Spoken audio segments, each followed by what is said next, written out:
मैं तो गुजरात का हूँ, मुझे मालूम है। मैं तो मानता हूँ मोदी कभी पीछे नहीं हटता था। ये पहली दफ़ा ऐसा हुआ है कि उसने 2 स्टेप वापस लेना पड़ा। ये आंदोलन कि मान जाएंगे, शायद एक एक मुद्दा करके मानने लगेंगे, ऐसा भी हो सकता है, क्योंकि 2 मुद्दा लिया। अभी समझो MSP देने के लिए उसकी इच्छा भी है। वीडियो में कही गई बातों का फोरम से कोई लेना देना नहीं है। वक्ता के निजी विचार हैं। हमारा मकसद आप तक हूबहू जनता की आवाज़ पहुंचाना है। अगर इस वीडियो को लेकर कोई विवाद होता है तो इसके लिए फोरम जिम्मेदार नहीं होगा। मैं गुजरात से हूँ। वैसे तो मैं किसान का बेटा हूँ, लेकिन पढ़ लिख के मैं प्रोफेसर बना था, रिटायर्ड हो गया। अभी भी हमारे पास ज़मीन है, कृषि है। मेरा नाम प्रोफेसर कनू खड़दिया है। नहीं, वो तो उसने दिया ना। जो 4 मुद्दे हैं उसमें जो पहला जो 2 मुद्दा है वही तो सबसे बड़ा है। मैं तो बोला कि खाली पूंछ बाहर निकला है हाथी का, अभी पूरा हाथी तो बाकी है। क्या लगता है कि जो अगली वार्ता होगी 4 तारीख को, हाँ, उसमें वो मान जाएंगे वो दोनों मुद्दे? लगता तो है कि मान जाएंगे, शायद एक एक मुद्दा करके मानने लगेंगे, ऐसा भी हो सकता है, क्योंकि 2 मुद्दा लिया। अभी समझो MSP देने के लिए उसकी इच्छा भी है, वो तैयार हो जाएंगे। फिर भी वो जो जमाखोरी का है वो बहुत भयंकर है। वो जब तक वो नहीं वापस होगा तब तक ये लड़ाई चालू होगी। लेकिन क्या लगता है कैसे अचानक से सरकार का रुख बदल गया है इतना? वो आंदोलन देख के ही रुख बदला है, ऐसा कुछ नहीं है। क्योंकि पहली दफ़ा ये आंदोलन ने साबित कर दिया है कि ये सिर्फ मोदी के सामने नहीं है, ये पूरा कॉरपोरेट सेक्टर। जो मोदी तो एक मुखौटा है, समझो कल मोदी चला भी गया और कोई और पार्टी का उस जगह पे आ गया तो भी वो बिल अगर चालू रखेगा तो उसका कोई मतलब नहीं है। तो ये जो कॉरपोरेट जो घराना है उसके हाथ में ही सभी है, वो किसको बिठाना किसको उठाना ये है। तो जब तक ये जो कॉरपोरेट सेक्टर को हम नहीं समझेंगे, जब तक WTO को नहीं समझेंगे, जो डंकेल और गांठ को नहीं समझेंगे, उसमें जो कांग्रेस के टाइम पे जो साइन करके अपना हाथ काट लिया है, ये मोदी ने उसका पूरा फ़ायदा उठाया। ऐसा है। जो बातचीत हुई वो अच्छा हुआ कि वो 2 कदम पीछे हटे हैं। पराली का जो 1 करोड़ जुर्माना उसने लगाया था वो वापस खींच लिया, और बिजली बिल जो है वो भी उसने वापस लेने का वादा कर दिया है। लेकिन ये तो ऐसा हुआ है कि पूरा हाथी जो है वो अभी बाकी है, उसका खाली पूंछ बाहर निकला है। उसको हम ऐसे ही बताएंगे, क्योंकि ये जो एक तो पूरा जुमला ही था। 1 करोड़ जुर्माना कौन सा किसान भर पाएगा पराली के बारे में? तो ये तो होने वाला था ही नहीं। उसमें कोई वापस खींचे या ना खींचे उससे कोई फ़र्क नहीं पड़ता। लेकिन ये जो 3 काले कानून जो है, कॉन्ट्रैक्ट फार्मिंग वाला और जो जमाखोरी का और जो मंडी का, वो जब तक वापस नहीं हुए तब तक ये लड़ाई चालू रहनी चाहिए, रहेगी ज़रूर। ये हमारा मानना है। और यहाँ मैं देख रहा हूँ जिस तरह आज़ादी आंदोलन के बाद जो आंदोलन बढ़ते ही जा रहा है, इस तरह का गुजरात में तो मैंने कोई भी जगह पे अभी तक कोई आंदोलन ऐसा देखा नहीं है। हमारे यहाँ हार्दिक पटेल जो थे, किसान का लड़का, उसने आंदोलन किया था, लेकिन वो तो अनामत पाने के लिए किया था, और सिर्फ वो पटेल कास्ट जो है, जो किसान माने जाते, उसी के लिए किया था। लेकिन तो भी वो सफल हुआ ज़रूर। पूरा देश में उसका ये आंदोलन का बड़ा असर भी हुआ। तो यहाँ जो आंदोलन है वो कोई एक के लिए नहीं है, ये पूरी आवाम अभी जुड़ गई है। क्योंकि रोटी सब खाते हैं, जब तक रोटी खाते रहेंगे तब तक ये खाली हरियाणा पंजाब का आंदोलन है ये मानना गलत है।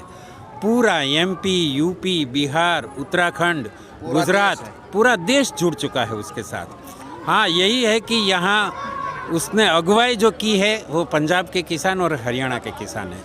लेकिन मैं उसको सलाम करता हूँ कि वो अभी तक ये 1 महीना पूरा होने आया, उसके ऊपर 3-4 दिन हो चुके, फिर भी 3 साल का बच्चा को लेके 90 साल का बूढ़े तक वो अभी भी जुझारू आंदोलन में टिके हैं, जुड़ रहे हैं, बढ़ते रहे हैं और आंदोलन को एकदम तेज कर रहे हैं। उसको मैं लाल सलाम करता हूँ।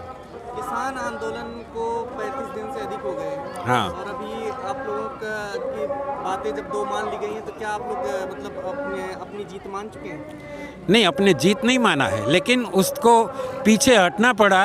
मैं तो मानता हूँ मोदी कभी पीछे नहीं हटता था। ये पहली दफ़ा ऐसा हुआ है कि उसने 2 स्टेप वापस लेना पड़ा ये आंदोलन। नहीं, दबाव तो डाला। कल जो वापस लिया समझो, तो 2 बात में तो उसने पीछे हट की है, तो थोड़ा टाइम वो भी ले रहे हैं, हम भी ले रहे हैं। ऐसा है कि उसमें कोई ये नहीं कि हमारा जज्बा कुछ टूट चुका है या तो कम हुआ, ये बात है ही नहीं। तो मतलब लगता है कि अब जीत हो जाएगी। हाँ, जीत हो जाएगी, ज़रूर होगी, भले थोड़ा टाइम लगेगा लेकिन जीत ज़रूर होगी। मैं तो मानता हूँ कि 26 जनवरी से पहले वो जीत ज़रूर हो जाएगी। मैं मानता हूँ मोदी को भी लाल किले पे बोलना पड़ेगा कि ये 3 बिल वापस ले लिया है, ऐसा मैं मानता हूँ। लेकिन सरकार तो अभी भी कह रही है ना कि हम बिल वापसी पे नहीं मानेंगे, हम बाकी बातचीत कर सकते हैं। नहीं, बातचीत का तो कोई सवाल ही नहीं। 6-7 बार बातचीत हो चुका। कल को लेके अगर गिना जाए तो 7 टाइम किसानों को बुलाया गया था, लेकिन जो मिला उसको ठीक है, जो पूरा का पूरा बाकी है उसके लिए लड़ाई जारी रहेगी। आपने कहा लाल किले से ऐलान करेंगे, मोदी जी ऐसा कर सकते हैं, कभी आपको लगता है? लगता है, शायद लगता है। करना पड़ेगा मोदी जी को करना ही पड़ेगा। मोदी को करना ही पड़ेगा, क्योंकि वो अभी समझ रहा है कि इस टाइप का जो जिसके साथ पंगा लिया है वो गलत है। मन की बात नहीं करनी चाहिए इस बारे में? आप किसान मन की बात क्या, किसानों के मन की बात समझ ले, वो अपने ही मन की बात करते रहता है, कोई सुनता तो है नहीं। अभी वो एक बार तो किसान की सुन ले मन की बात, 1 मिनट का सवाल है, वो एक सेंटेंस में बोल दे कि ये 3 काले कानून जो है किसान का वो वापस ले लिए, बस एक ही वही मन की सबसे बड़ी बात है। किसानों के मन की बात तो यही है, मैं जहाँ तक मानता हूँ। लेकिन धीरे धीरे सरकार धीरे स्टेप अपना पीछे ले रही है, ऐसा इसका रीजन क्या हो सकता है? इसका रीज़न ये है कि शायद किसान थक जाए, उसकी जो आदत है। मैं तो गुजरात का हूँ, मुझे मालूम है कोई भी आंदोलन को वो लंबे तक खींचता रहता है। शाहीन बाग का भी ऐसा ही किया, ये तो एक्सीडेंटली कोरोना आ गया, लेकिन इससे पहले उसने राइट करवाया। यहाँ तो उसके 1000 हथकंडे अपनाने का कोशिश किया, लेकिन वो सिख, ईसाई, हिंदू किसी को वो अलग नहीं कर पाए। एक ही मंच पे वो सभी इकट्ठा होके हर रोज़ भाषण देते रहते, उसमें कोई भेदभाव नहीं है कोई धर्म का।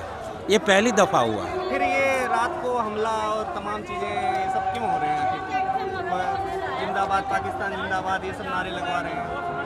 कौन लगवा पकड़ा गया रात नहीं, वो तो भाई साहब पुलिस वाला कर रहे हैं। वो तो ऐसा वही एक हथकंडा ही होगा, वो भी एक हथकंडा ही होगा, क्योंकि वो तो आरोप तो कब से लगा रहे हैं, ये खालिस्तानी है, पाकिस्तानी है, आतंकवादी है, ये तो कब का लगा रहे हैं, लेकिन वो काम नहीं आया, सफल नहीं हुआ। लेकिन अभी भी वो अपने मकसद में मतलब कामयाब होंगे जो उनकी इच्छा थी कारपोरेट को देने की और सारी चीज़ों की? नहीं होंगे, मैं मानता हूँ नहीं होंगे। ये जो पूरा आंदोलन अभी टिक पाया है, टिक रखा है और आगे भी बढ़ता रहा है, इससे लगता है कि वो ज़रूर सफल होंगे। अभी क्या रणनीति आगे अब किसानों की? आगे जो भी तय करे कमेटी वो, क्योंकि ये तो कई बॉर्डर पे चल रहा है, ये कोई एक बॉर्डर पे नहीं है। लेकिन मैं मानता हूँ कि सबसे बड़ा सिंधु बॉर्डर पे है, और गाजीपुर बॉर्डर है, टिकरी बॉर्डर है, वहाँ पे भी आंदोलन चल रहा है। लेकिन कुछ दिखता है कि थोड़ा बहुत प्रो बीजेपी भी कोई संगठन होने लगा, सॉफ्ट बीजेपी, ये भी गलत है। लेकिन मैंने यहाँ जो देखा है, ये मंच से ऐसा बात कभी नहीं हुआ, इतना तो मैं ज़रूर कहूँगा। इतनी रात को ठंड है, बहुत ज़्यादा है, और इसमें क्या ये सही लग रहा है कि मतलब कि अभी डटना सही होगा किसानों के लिए?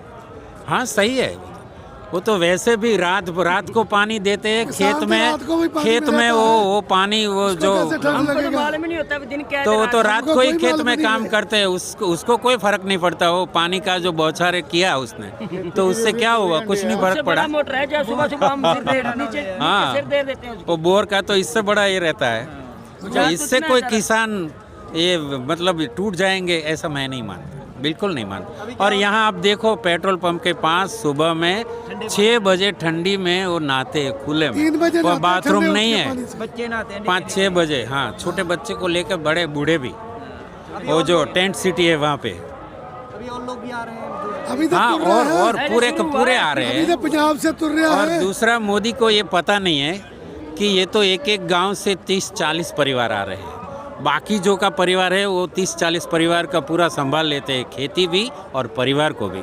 ये 30-40 जो परिवार आए वो वापस जाएंगे, दूसरा एक आएगा, ऐसे आते ही रहते जो रिप्लेस बोला जाता है, हाँ, कारवा की तरह।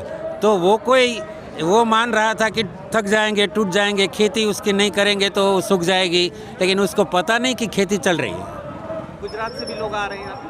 हाँ, गुजरात से भी आ रहे हैं, लेकिन गुजरात में अभी रोक रहे हैं, बहुत सारे को रोक रहे हैं। गुजरात को मैं बताऊँ 400 किसान अभी तक आत्महत्या कर चुके हैं, लेकिन इंडिया में पता नहीं है। गुजरात मॉडल करके बहुत धनी किसान, सुखी किसान, संपन्न किसान, एक पूरा बड़ा जुमला है। किसान तो आत्महत्या कर ही रहे हैं, आपके यहाँ 400 बता रहे हैं, यहाँ पे भी बॉर्डर पे।